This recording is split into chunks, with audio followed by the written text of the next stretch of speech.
देखो प्रश्न वाली 11.2 सवाल नंबर अपन देखते हैं कि एक त्रिभुज एक्स वाई जेड की रचना करनी है जिसमें हमारे को आधार के दो कोण दिए हुए हैं, साथ में ही उस त्रिभुज का हमारे को परिमाप दिया हुआ है।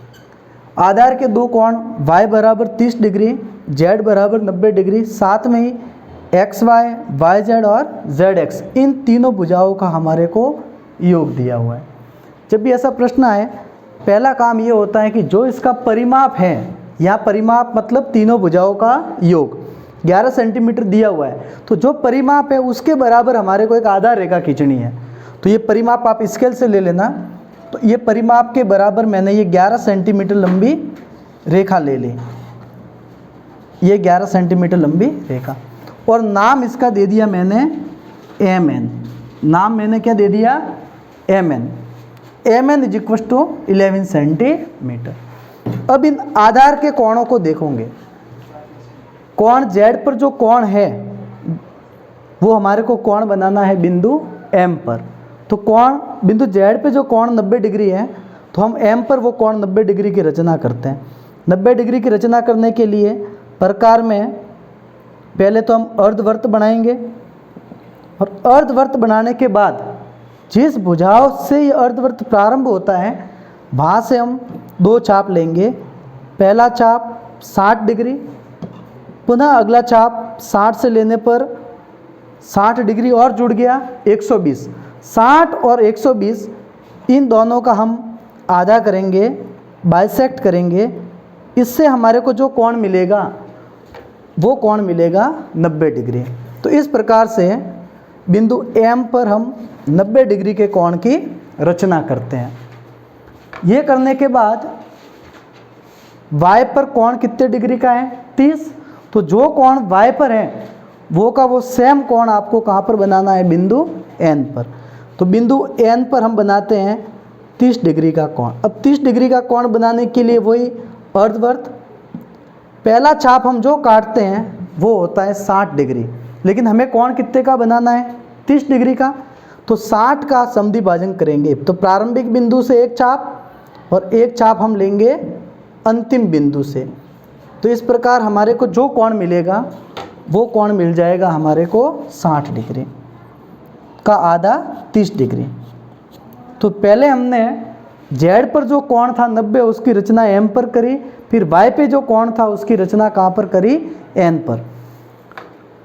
अब हमारा जो अगला स्टेप होता है उसमें हमारे को क्या करना है कि जो ये कोण बने हुए हैं अर्थात 90 डिग्री और 30, इसका वापस समद्वि भाजन करना है। तो 90 डिग्री का समद्वि भाजन करने के लिए हमने एक चाप प्रारंभिक बिंदु से लिया और एक 90 वाले अंतिम बिंदु से, और इन दोनों चाप को हम बिंदु के प्रतिच्छेदन को बिंदु एम से मिला लेंगे। इसी प्रकार से हमें बिंदु एन पर जो कोण बना है, प्रारंभिक बिंदु से एक चाप और ये अंतिम बिंदु से एक चाप, अब इन दोनों का जहाँ इंटरसेक्ट होता है उस पॉइंट को मिलाते हुए हम एक इसका समद्वि भाजन खींचेंगे, और जहाँ ये दोनों एक दूसरे को काटेंगे उस पॉइंट को देंगे x।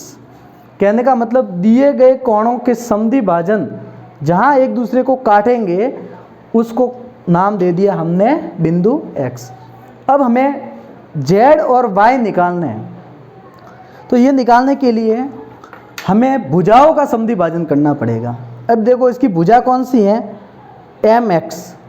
एक इसका लंब समद्वि भाजन करना पड़ेगा, एक लंब समद्वि भाजन करना पड़ेगा nx का।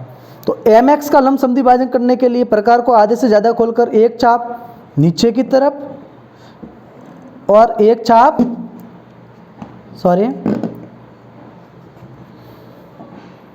एक चाप नीचे की तरफ, एक चाप ऊपर की तरफ। थोड़ा सा चाप मैं बड़ा ले लेता हूँ ताकि आपके समझने में सुविधा रहे। एक चाप ऊपर, एक चाप नीचे, और इसी तरीके से x पर रखकर एक चाप ऊपर और एक चाप नीचे।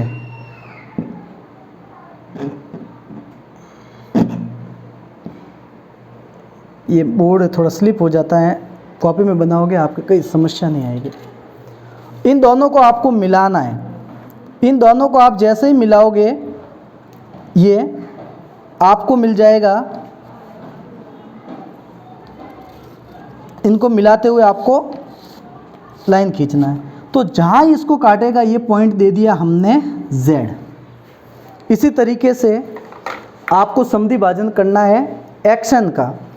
तो X पर रखकर एक चाप ऊपर की तरफ, एक चाप नीचे की तरफ, और पुनः N पर रखकर एक चाप ऊपर और एक चाप नीचे, और जहाँ ये दोनों चाप एक दूसरे को काटते हैं उनको मिलाते हुए लंबी रेखा खींचनी है, और जहाँ ये काटेंगे वो पॉइंट आ जाएगा Y। हमें त्रिभुज XYZ बनाना है।